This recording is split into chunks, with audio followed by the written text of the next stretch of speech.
Grandes gestas españolas. Con María Fidalgo Casares.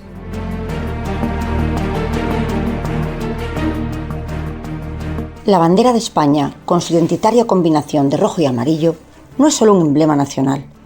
Es también un símbolo profundo de la historia, de la identidad de la nación española y de los valores que la han definido a lo largo de los siglos. Acerca del significado de sus colores existen varias teorías.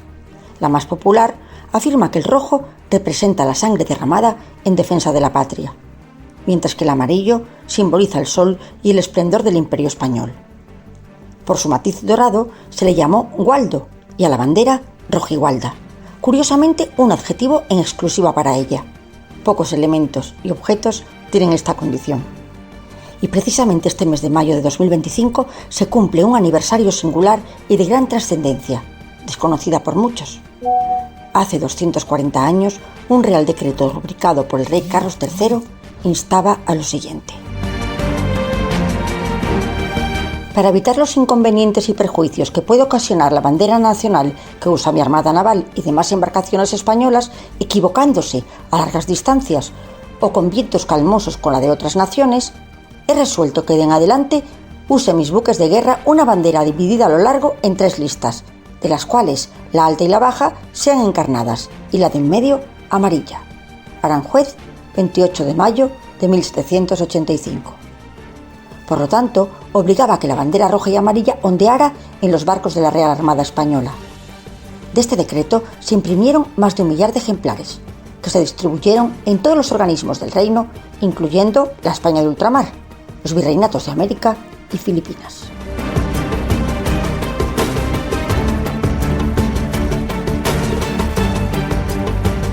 En aquella época coexistían en España 3 tipos de banderas: el estandarte real, las banderas militares y el pabellón de marina. La bandera blanca con el escudo borbónico no era una buena insignia para el mar. La mayoría de los países utilizaban pabellones en los que predominaba el color blanco, lo que producía confusiones entre los buques de guerra, sobre todo con los de Francia, 2 Sicilias, los ducados de Parma y Toscana, incluso con Inglaterra, que era blanca con la cruz de San Jorge. Era especialmente difícil de identificar, sobre todo cuando hacía poco viento y los escudos quedaban ocultos en los pliegues.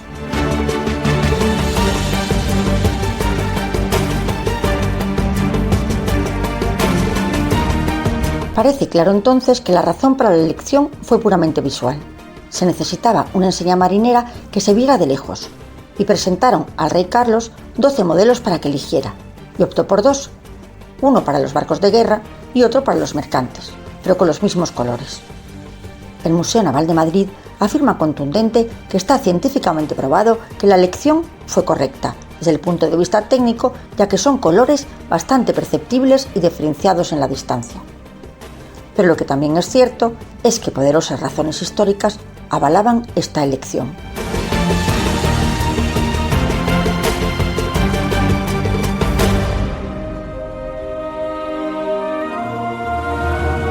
Las banderas nacieron como un símbolo militar. Había una necesidad de identificar los bandos en el campo de batalla. Y así en la península ibérica, las primeras banderas o vexillum aparecieron con los legionarios romanos, que las utilizaban como insignia en sus campañas, y los soldados estaban obligados a jurarles fidelidad. Posteriormente, los visigodos utilizaban un estandarte con un paño como elemento identificador, y hasta San Isidoro las mencionaba al hablar de los ejércitos de su tiempo.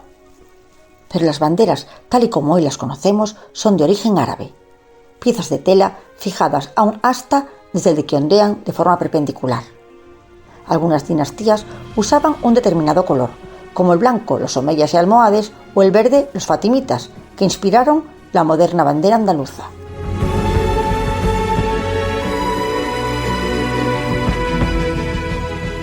En cuanto a las razones históricas para los colores, el rojo y amarillo eran los tradicionales de España, desde la época de la Reconquista. Estaban presentes en la corona de Castilla, Aragón y Navarra, y en castillos, leones, barras y cadenas de los elementos heráldicos. Y durante la Edad Media en España no se utilizaban banderas, sino el escudo real con los territorios que se poseían, como el caso de los reyes católicos que utilizaban una que unía las coronas de Castilla y Aragón. Con el matrimonio de su hija Juana conocida como la Loca, con Felipe el Hermoso de Austria, en 1496 irrumpe en nuestro país la Cruz de Borgoña o Cruz de San Andrés. Su característico diseño representa dos troncos de árbol cruzados en aspa, que exhiben los nudos de las ramas, recordando así el martirio de San Andrés, que fue crucificado así en aspa. La cruz era roja sobre fondo blanco o amarillo. Y los expertos vesilólogos consideran que esta bandera, tras la batalla de Pavía, hace exactamente 500 años, se convertiría en la bandera nacional. Con la llegada de los Borbones, las banderas adquirieron una composición clásica y sencilla, un fondo blanco con el escudo de las armas reales del monarca de turno. Y como os he comentado, fue Carlos III el que introdujo con su decreto la bandera roja y amarilla en la Armada. Y para ello, con antelación, se había contactado con los mejores tejedores del reino, entre otros con uno de Granada, al que se le pidió exquisitez en la fabricación de las lanillas, que fueran tupidas, delgadas, con las hiladas afianzadas, de colores vivos y que permaneciesen en el tiempo. Y paralelamente el ministro de Marina también pedía muestras de telas a los mandos supremos de las 3 capitanías marítimas de Ferrol, Cádiz y Cartagena. Pero no muestras al azar, pedía expresamente muestras de lanillas encarnadas y amarillas provenientes de las apresadas en el convoy inglés de 1780. Había sido una gesta de proporciones épicas, en la que la escuadra, al mando del capitán general de la Armada, Luis de Córdoba, había interceptado un riquísimo convoy de más de medio centenar de buques ingleses que se dirigían a sofocar la rebelión de las 13 colonias norteamericanas. Nunca llegarían, lo que sería de gran ayuda a los independentistas estadounidenses. Pero España además se incautó de grandes contingentes de víveres, lonas, velamen, jarcias, y el sustancioso botín también incluía centenas de metros de estas lanillas, que gozaban de un acreditado prestigio.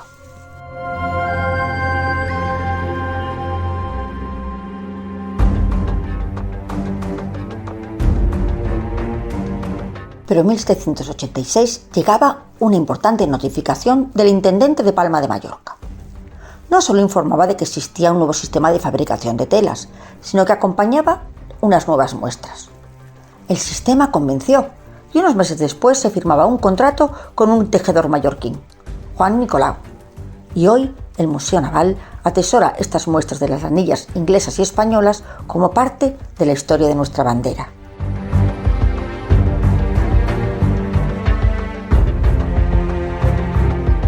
La Guerra de Independencia supondría un antes y un después en el despliegue de la bandera rojigualda.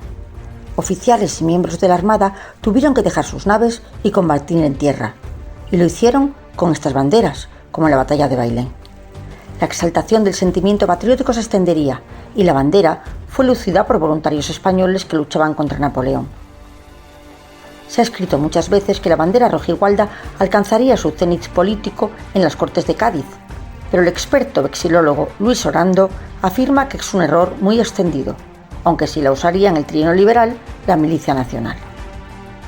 Con el estallido de las guerras carlistas, la bandera rojigualda sería utilizada indistintamente por ambos bandos, el isabelino y el carlista, pero para diferenciarse, estos últimos incluían una franja central con el lema Dios, Patria y Rey.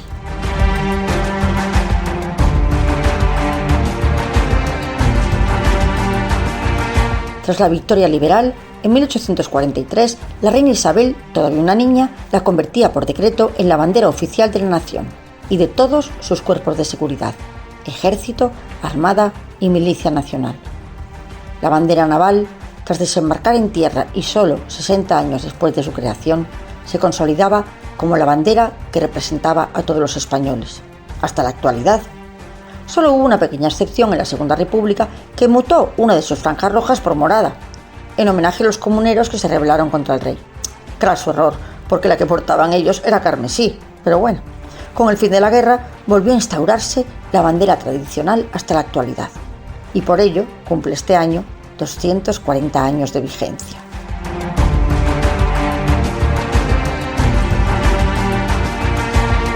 En el ámbito de la defensa, el abanderado era el militar encargado de portar la bandera, porque era un elemento no solo formal, sino existencial dentro de los ejércitos. Se exigía el máximo respeto y veneración hacia ella, y portarla era un gran honor, y perderla una deshonra. Era el símbolo de la razón y de los objetivos que aunaban a los hombres que peleaban tras sus colores. La historia de España atesora centenas de actuaciones heroicas ligadas a la bandera. Ya cuando se usaba la Cruz de Borgoña en la batalla de Pavía, el ferrolano Pita da Veiga, en misión suicida, se lanzó en pleno campo de batalla a recuperar el estandarte atrapado en el campo enemigo. Y en el ámbito naval, la acción del granadero extremeño Martín Álvarez fue especialmente emotiva.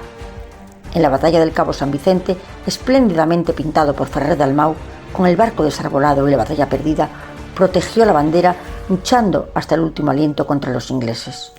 Cuando lo encontraron, permanecía abrazado a la bandera rodeado de cadáveres. Chorreaba tanta sangre que lo dieron por muerto. Pero quedaba en él un hálito de vida, y el propio Nelson, conmovido por su actuación heroica, mandó que lo curaran y que desembarcaran en tierra.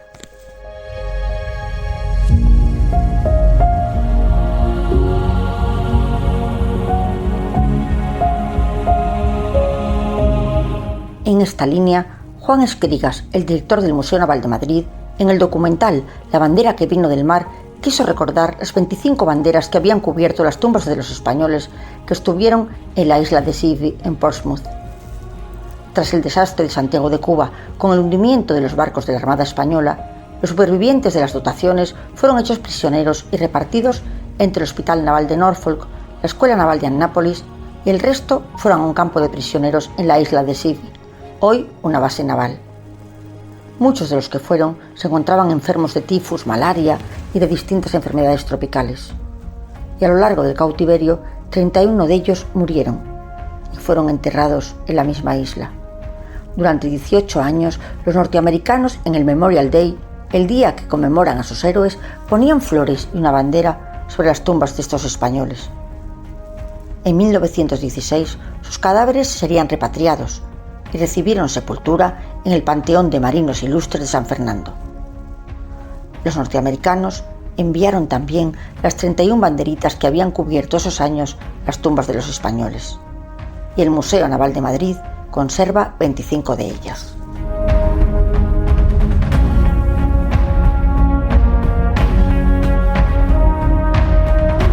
Al igual que en aquella isla, la bandera española ha cubierto durante siglos y seguirá cubriendo los féretros de muchos españoles que dieron su vida por la patria. Y es que la significación de la bandera va mucho más allá que una insignia visual y más allá del ámbito militar. Cuando se exhibe para los que aman a su país en eventos deportivos, festividades y celebraciones, la bandera se erige como un símbolo de orgullo y cohesión, recordando que todos los españoles, a pesar de las diferencias, formábamos parte de una misma historia que une a las generaciones. Un sentimiento compartido de pertenencia y punto de encuentro emocional. La bandera española siempre ha ondeado como un poderoso icono de identidad e historia. De la historia en la que los habitantes de la llamada Piel de Toro lucharon por recuperar su nación contra el infiel, cuando formaron con los tercios invictos en 1000 batallas y cerraron el paso del turco en Lepanto, y levantaron un nuevo mundo y consiguieron que en España nunca se pusiera el sol. Surcaron océanos y desiertos y portaron nuestra bandera hasta el confín de la tierra. Defendieron su nación con un coraje inusitado contra Napoleón y lo vencieron.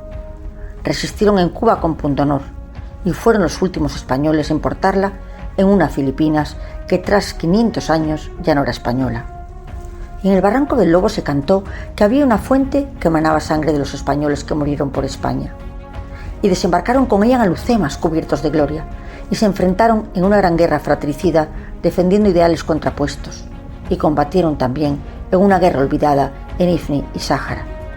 Y hasta hoy nuestros valientes han dejado su vida en Bosnia, Irak, Líbano, Afganistán, Mali, Somalia, luchando por la paz bajo la bandera española.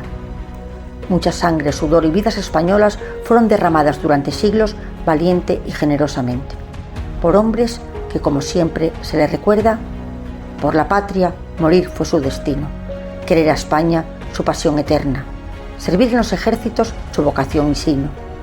No quisieron andar otro camino, no supieron vivir de otra manera, no quisieron servir a otra bandera.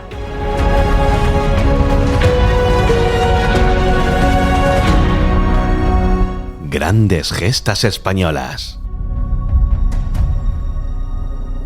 Con María Fidalgo Casares.